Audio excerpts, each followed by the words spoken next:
Welcome class to another video lecture with me. I have to tell you I'm feeling a lot under the weather. All of my going back and forth between the main city, and it's really cold in the city and it rains a lot. And then on the weekends I go to the Caribbean and it's hot and humid. And after 5 weeks of back and forth and back and forth and back and forth, I now have a sinus infection because I have a really sensitive nose. I like to make the joke that I got the European nose and I didn't get the African nose, but I need the African nose because I need to be able to breathe and I can't breathe in my European nose. It's so sad. But that's how evolution works and that's how genetics works. So welcome to class. I believe this lecture is supposed to be about your research, so let me recall what I'm actually supposed to talk about. Okay, for this class, you are going to be doing extensive research on a particular culture. Now, this culture is determined by you. Okay, so if there's been some group of people or topic of interest you've been thinking about in the back of your head, this is the perfect opportunity to actually do research on it.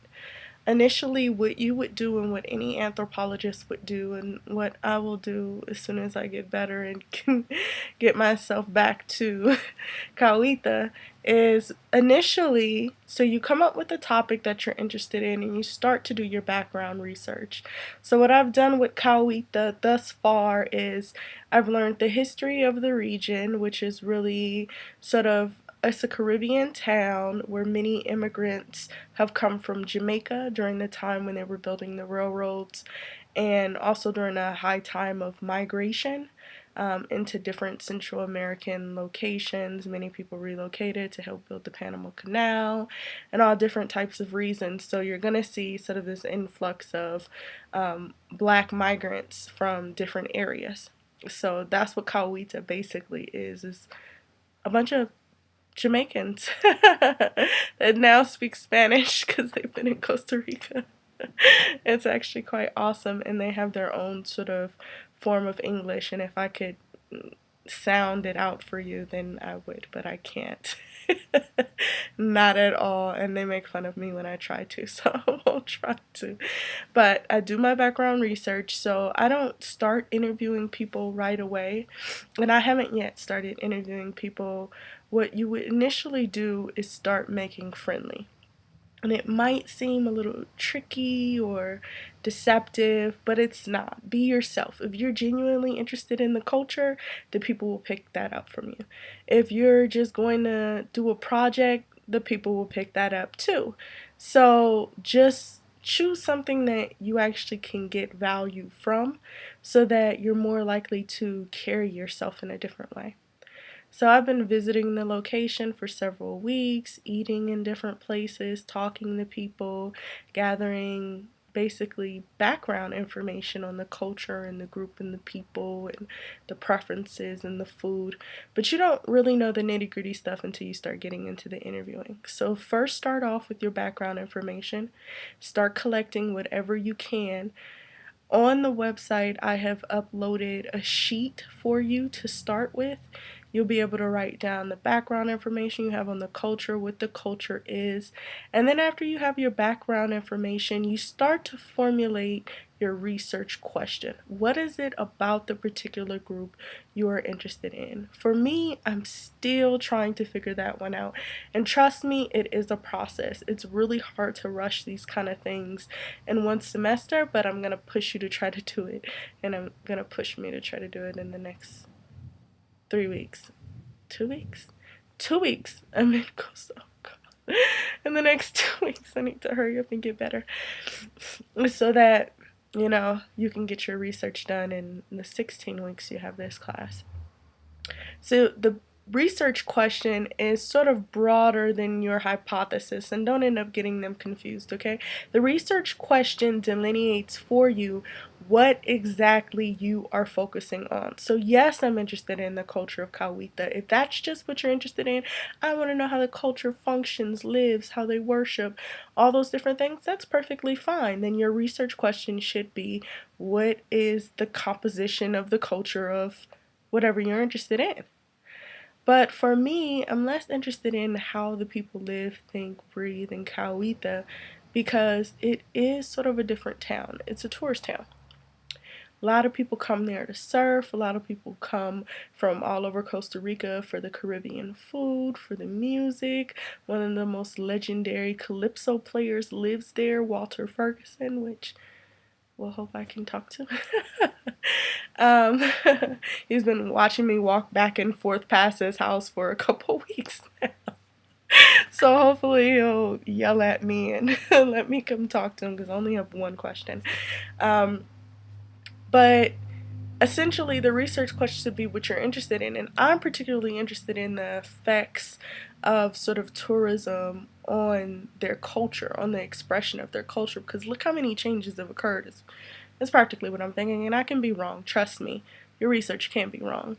But I'm thinking, so you migrated from Jamaica like 2 generations ago, you're on the Caribbean side of Costa Rica, you're being influenced by Costa Rican culture, influenced by tourism culture, but now even more so a different kind of tourism culture because there's more American influence in Costa Rica, and more Americans are traveling to Costa Rica and buying land and living half the year in the United States, half the year in Costa Rica. There's inflation in Costa Rica because of Americans and Europeans, not just Americans, but Europeans relocating to Costa Rica. And Cauita is quickly becoming one of those towns where they've sort of made it seem like it's something that can be dissolved of. So further south is like Puerto Viejo, and that's where all the tourists go because there's more activities there. Cauita is a lot more laid back. There's maybe, 5 or 6 different places where you can snorkel and stuff like that, but mostly you hang out on the beach, surf, and eat. Like that's pretty much all there is to do in Cauita. And so it happens to be so close to Puerto Limon, which is the really, really, really poor community. I have to get over my biases about this one. Really, really poor community in Costa Rica that happens to be all black and all indigenous. And they keep swearing to me there's no divisions between groups in Costa Rica, and you have to respect what cultures say. And maybe it is my American bias because we're so segregated in the United States, but all I know is I've counted 100 dark-skinned people in the capital of San Jose, and then I go 4 hours to the Caribbean to Puerto Limon or Cauita, and it's nothing but brown-skinned people. So I don't know. But they are sort of taking over Cauita, saying that it's a drug-infested neighborhood, so they have to monitor it, which then drives the property value down, which allows outside tourist companies or resorts and hotels to come in, take over the land, rebuild resorts on it to bring in more American and European money. So it's not a new strategy. I mean, come on now. If any of you guys have taken sociology classes, then it sounds quite familiar. Many of you who live in the city of Los Angeles knows this sounds familiar because everyone's moving back from the West, from the water, and they're moving into LA, and they've already started to relocate all of our family and friends and some of us on Section 8 and welfare out into desert areas so that they can have the property.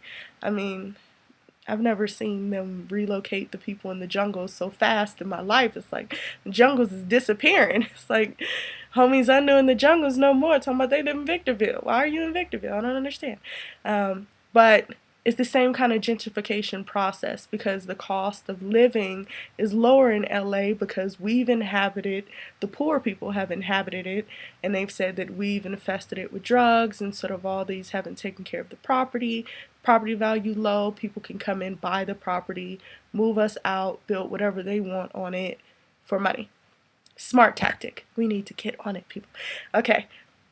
So I'm kind of interested in what all those different shifts, what we would call in anthropology, acculturation, what all those different things, what the impact that has on the culture of the people who live there. Because Coweta also has this special designation. Not the entire town, but a portion of the town is designated as a Costa Rican national park. So it's a lot going on in this town. So I am sort of wondering sort of what effects it has. And I'm hearing a lot in the music, in the calypso, a lot of reggae, a lot of reggae. But a lot in the calypso prior to reggae, all these political songs. And so I've been trying to study up on those. So that's essentially what you would do. You would study up on it, come up with this research question that you're particularly interested in, and the research question is not a question you're going to ask the people. So I'm not going to go to Walter Ferguson and say, all these things are going on in your community. What do you think? What are the effects?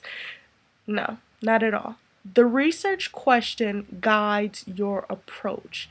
So if I go in and I start asking about how he, you know, what he thinks about inflation in Costa Rica, that is a little bit outside of the realm of what I need to ask him.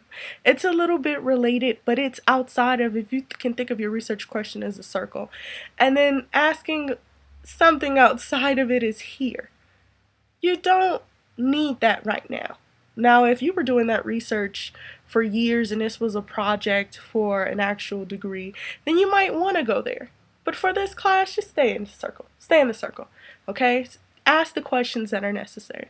So the research question does that for you, because every time you write an interview question in the next coming weeks that you want to ask this culture, you'll go back to your research question and you'll go, oh, not even relevant. Let me stop. Let me take that out, okay? So that'll help guide you. After you do your research question, then of course you can move forward with the process, coming up with people you want to interview, who will be the ideal key players in the community that you think would have information. I mean, and you would know this because you've done the background information. Trust me, it always helps. Background information always, always, always, always, always helps.